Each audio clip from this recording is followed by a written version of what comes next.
You're listening to India Bio Speaks, your one-stop resource for science, news, and careers.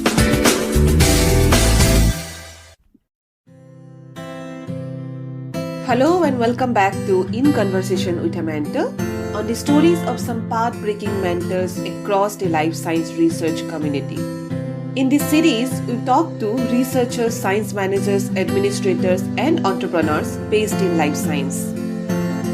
We have seen excellent scientists turning into successful mentors across different fields, but we have mostly heard them talk about their work. In this series, we will delve deeper and bring to you many untold stories about each of these mentors. Stories that may have shaped them into becoming what they are today. Enjoy listening and please send us your feedback. Your feedback is important to us.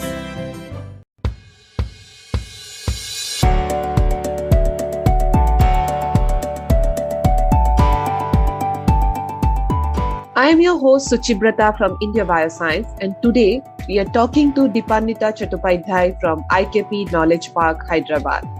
Deepanwita is the chairman and CEO of IKP Knowledge Park, which is the premier science park and incubator in India. She is a key figure in developing the first life science research park in India. Hello, Deepanwita. Hello, how are you? Yeah, I'm good. Hope you are doing well in these difficult times. Yeah, thanks. Thanks for inviting me for this conversation. Thank you for joining us today and welcome to In Conversation with a Mentor. Deepanwita, in your diverse career path, you have worked in many different sectors such as academia, the banking sector, private organizations, and so many. So, in this path, you have played many roles as teacher, advisor, writer, editor. So, how do you like to introduce or define yourself? What is that role you think suits you the best? If you ask what defines me, I would say a lifelong learner, maybe trying to understand and learn how I can make a difference in this world. And that itself is changing. My understanding of the world is changing depending on the exposure and my work. The current role, if you ask me, is that of a builder, and I would love to say a gardener. So the role is of creating platforms, creating institutions, and tending people and ideas. You are the chairman and CEO of the IKP Knowledge Park, which is both a research park and an incubator. First of all, what is the difference between a research park and an incubator? Okay, a research park is an innovation ecosystem of large and small companies and businesses that work for the regional development and competitiveness.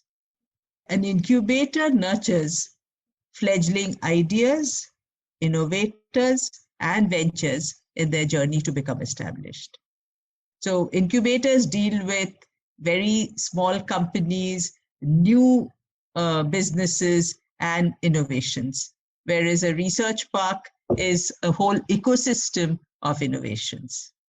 Could you please also tell us a little bit more about the IKP Research Park and also shed some light on your experiences in establishing this?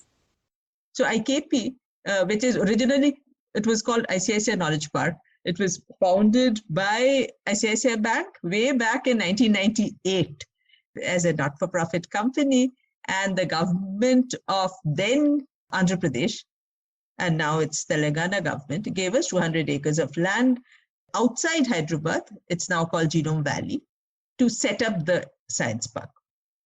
I was working with ICICI in Mumbai and was pulled into this project. It was not my brainchild. It was a brainchild of Mr. Narayanan Bagul, who was then the chairman of ICICI Bank. And of course, the other partners were Dr. Ashok Ganguly, then chairman of Hindustan Livers, Dr. Balamanyan, who was a serial entrepreneur from the Bay Area, and Dr. Michelle Kerr, who was the DECSIR. You started your career as a faculty at BITS Pilani, then you were freelancing to write for children. After that, you worked at ICICI, then became the CEO of ICICI Knowledge Park or the IKP Knowledge Park nowadays. What drove you to embark on such a diverse career path? I like doing things that I really enjoy doing. And I'm just grateful to life that it gave me a chance to do what I thought I wanted to do. Not everyone gets that chance, that kind of freedom or opportunity. And each of these work experiences, be it a researcher at IIT Delhi or a faculty at BITS Pilani or doing NGO work, each of these experiences taught me so much. So now when you look back, do you think that you have achieved what you wanted or you achieved even more? I can't say I've achieved a lot, but I have to say that it gives me a lot of satisfaction to say that at least I've been able to create an institution like IKP from scratch. Definitely, it gives me a lot of pleasure.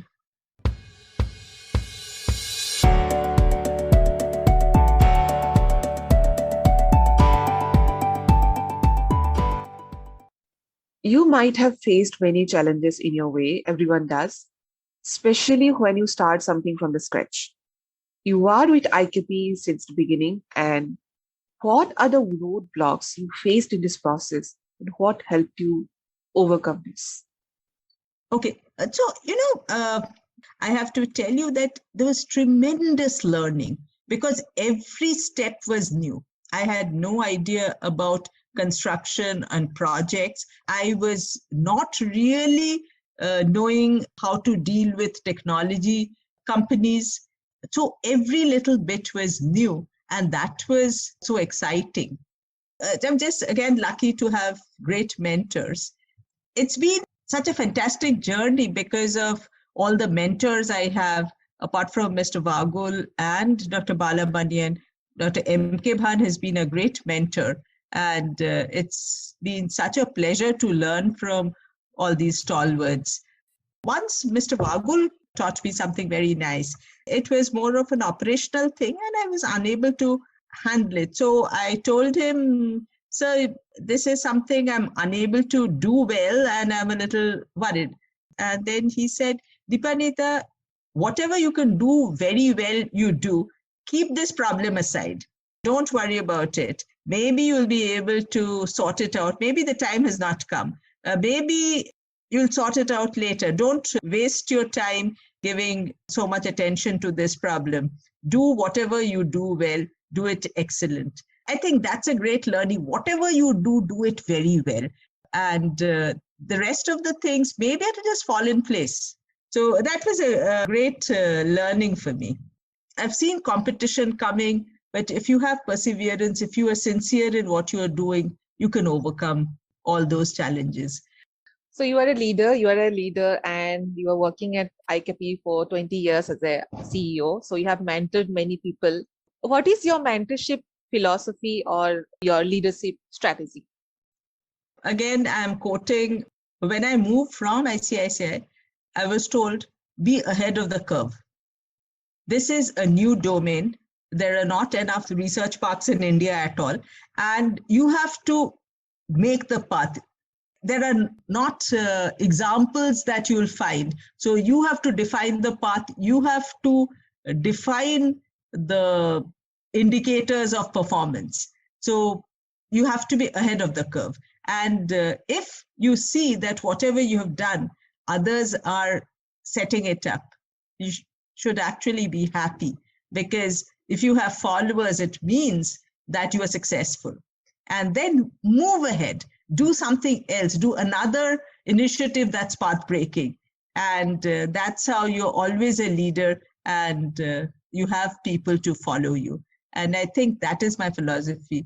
Remain ahead of the curve. Okay, so far we have talked about your success, your career. So have you faced any failure also? Because everybody does. And if you have, how failure impacted you in your life? Many of the projects that we took failed, but that is not failure of IQ, because when you're trying to do new things, some things are bound to fail. And I can give you an example. Early on, like in 2002, we had decided that IKP should have a research institution in the campus. And with Dr. Balamanian, I had planned, and we had great thoughts about what to do. It didn't happen.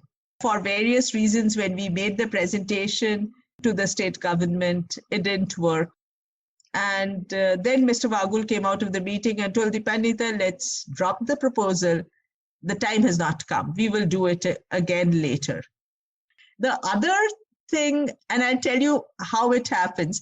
So we always knew that a virtual information center, which is basically like an online library, would be very good. So right from 2001, we organized one. We talked to various CSIR institutions and ISC. We had signed up with their library to say that the researchers and the companies at the park get the benefit of the libraries that are there, because though there was still the online publications could be accessed, but somehow the publishers were not happy with it, because there are companies in the park and they felt that they cannot allow that license that an academic institution is using. So we could not get that ultimately. We used our good relationship to get the material, but it was not a formal structure that we could set up. It's very nice to know now the government is thinking of a national license for all academic journals. So it takes so much time to happen. But then at that time, it was too early. So it is the perseverance that matters, and you have to be at it. You cannot say that I'm not going to do it. You keep it at the back burner and pull it out when required. So I think that is how I go about solving some of these problems. So what is the process for companies or startups to apply at IKP? Okay, they have to submit a research proposal. It's a proposal on what kind of product they want to develop, what is it, and then we go through it. And if we see that there is a merit, and whether we can help them in any way, what do they need from us? And if only we can help, we take them in. There is virtual incubation that's possible. We support through funding. We support through various other services like mentorship and providing access to funding and so on and so forth. It could be physical incubation. So first is we have to figure out what do you want to do, and can IKP help you move from where you are to the next level. And if we feel we can, we onboard them. It doesn't happen through one proposal. It's several conversations before onboarding happens. Do you have any comment on what changes we need to see or policies we need to bring to encourage women entrepreneurs? Women leaders or women entrepreneurs? Yes, women leaders. And entrepreneurs, yeah. Women founders. Just give them equal opportunity. If there are biases, inherent biases, take out the inherent biases. I think women are as good as men in all aspects, and there is no reason for discriminating in any way if it is about funding or anything. Really, there is absolutely no reason for thinking that a woman will not. So I don't think women are asking for special seats or special positions. What they're asking for is being given the same opportunity. It's equity that's important. But at the same time, people who are not privileged, they need a lot of hand-holding. That is where I think we need to probably help them come up. Before we end, any advice for the scientists who want to branch out? Because there are many, maybe. So do you have any advice for the scientists who want to branch out? Listen to your heart. If you really think you want to do something, you can. The world will conspire to help you achieve what you want. Dream big. You have to overcome the fears. It's so beautiful to be out in the world and do things that you really want to. That is the crux. I think you have to shed your inhibitions. You can do whatever you want. Thank you, Deepanwita. Thank you so much for joining us today. It was a lovely chat, and we wish you all the best. Hope to do something more together with India Bioscience in future. Thank you so much for inviting me for this talk, and I really loved the flow of the conversation. Please keep in touch and would love to discuss more. Thank you. Thank you all for listening to India Bio Speaks in Conversation with a Mentor. We look forward to receiving your comments and feedback. Thank you. If you're passionate about scientific research, communication, outreach, and science education as we are, please connect and engage with us, and here are some ways that you can do so. Visit our website at www.indiabioscience.org. Subscribe to our newsletters. Write for us and join our online discussion forum at discuss.indiabioscience.org. Advertise jobs, grants and events in the life sciences on our website.